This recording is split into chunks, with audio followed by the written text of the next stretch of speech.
Hi everybody, this is Jimmy Shaw. Thank you for clicking on my video today.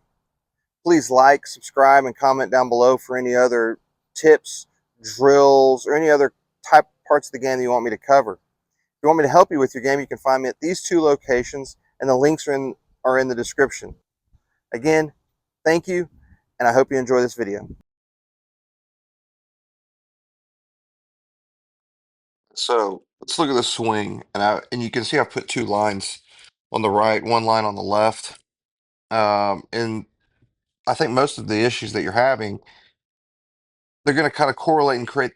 They're going to create two different things, but it's the same issue. So we go over here to the left. You go back, it's actually pretty good at the top. Little shut face, but I mean that's not going to really cause that much of an issue. Even on the back, the one thing that I would suggest is maybe getting a little bit wider with the feet. I'm guessing this is with a short iron, um, but I would still get a little bit wider with the feet because you really can't turn into that right side. You can kind of see here on the right. Look how you kind of go straight down on that left leg instead of kind of getting something to go right into the right side. But here's where the issue is. And I'm first going to start with the left frame here.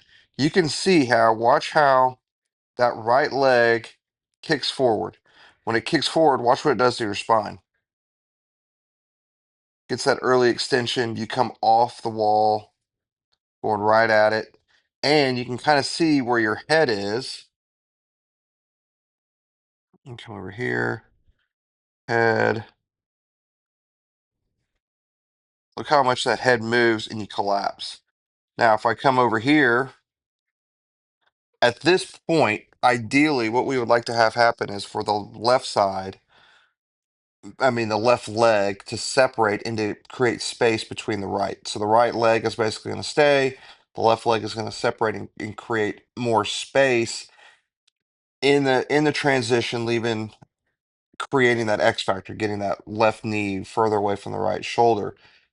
Once it's established and we've planted that front foot to pivot off of and the hips have reestablished themselves, then we can power off that left side and turn through. Well, as you can see, they don't really create space in all actuality. In the transition, it's really almost the same, if not decreasing the space.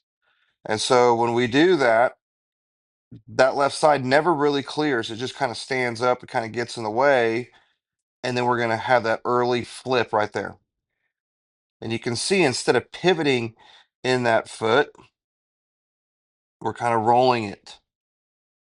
So if you, again, this is where it goes back to getting just a smidgen wider in the stance. If you get a little bit wider, that will promote a little bit more shifting. Whereas right now we got a little bit of jumping and swaying. If we could just calm that right leg and get that left knee to separate, okay, and then pivot, it would be much better. And I'm going to provide a drill that I created. Now it's for a one plane swing, and you pretty much have a one plane swing. I mean, you have really good hand depth. Again, top of the swing is actually really, really good. Um, we could just do a little bit better in our transition to kind of create a little bit more of that X factor, create some elasticity. So then we can set the pivot and have a better pivot jumping off of, which will also give you much more stability here at impact instead of that flip. So work on that drill that I gave you. Again, get a little bit wider with the feet, maybe, and so that we can kind of temper down the aggressiveness of the right leg in the transition to give you some more consistency.